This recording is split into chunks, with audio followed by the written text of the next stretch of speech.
Pernah kebayang nggak kalau kita bisa mendesain ulang kehidupan itu sendiri?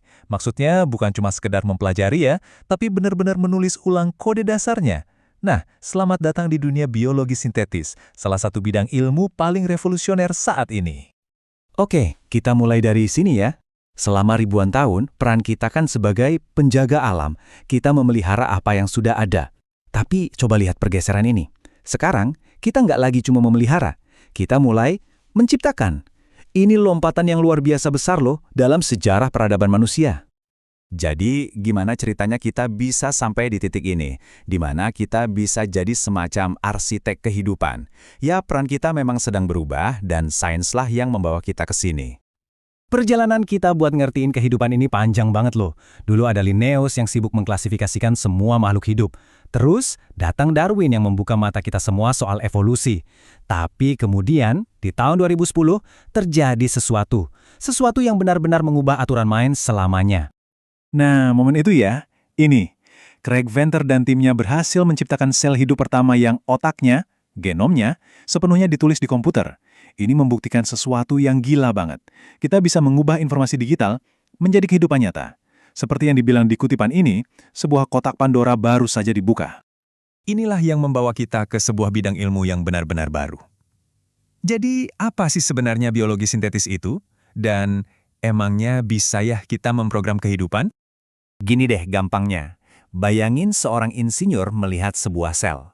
Dia nggak cuma nanya, ini cara kerjanya gimana? Tapi dia bakal nanya, gimana caranya saya bisa bangun ulang sel ini biar lebih baik atau biar bisa melakukan sesuatu yang baru? Nah, itulah inti dari biologi sintetis.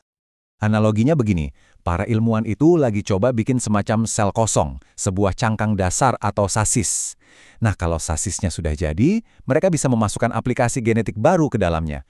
Mau sel yang bisa menghasilkan obat, ya tinggal install aplikasi genetiknya. Mirip banget kan sama cara kerja komputer? Dan coba lihat seberapa seriusnya upaya ini sekarang. Perusahaan sekelas Google lagi membangun AI raksasa dengan 27 miliar parameter. Tujuannya cuma satu, belajar bahasa sel. Ini bukan lagi sekedar proyek iseng di lab. Ini adalah upaya masif untuk memecahkan kode kehidupan itu sendiri.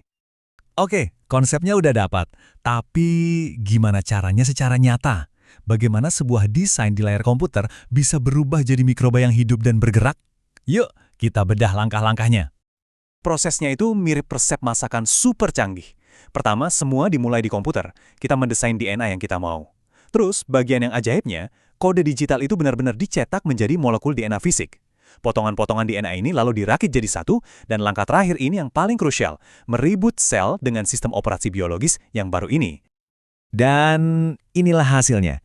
Kita menciptakan sebuah bentuk kehidupan yang 100% beroperasi berdasarkan instruksi yang kita tulis.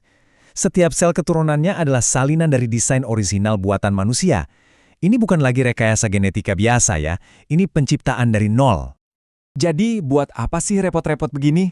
Ini bukan lagi cuma buat eksperimen di lab. Mikroba-mikroba sintetis ini udah mulai bekerja sebagai pabrik-pabrik terkecil di dunia, memecahkan masalah-masalah besar kita. Manfaatnya udah bisa kita rasakan sekarang.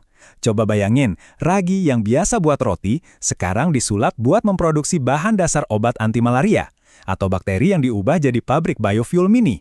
Bahkan ada yang lebih canggih, bakteri pinter yang bisa patroli di dalam tubuh kita, mencari dan menganjurkan sel kanker. Keren banget kan? Nah, ini perbedaannya kelihatan banget. Dulu, untuk dapat obat malaria artemisinin, kita harus ambil dari tanaman tani.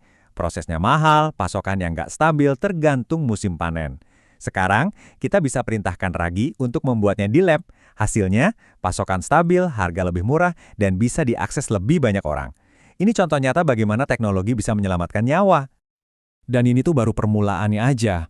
Masa depan teknologi ini kedengarannya kayak di film fiksi ilmiah. Bayangin mikroba yang bisa makan tumpahan minyak di laut, atau bakteri yang menyuburkan tanah pertanian kita secara alami, jadi nggak perlu pupuk kimia lagi.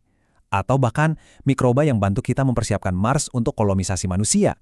Kemungkinannya benar-benar tanpa batas. Tentunya, dengan kekuatan sebesar ini muncul pertanyaan-pertanyaan yang juga besar. Bukan lagi soal teknologi, tapi soal kearifan kita sebagai manusia. Intinya begini, kita bukan lagi sekedar penonton dalam drama evolusi di bumi. Kita sekarang memegang pena.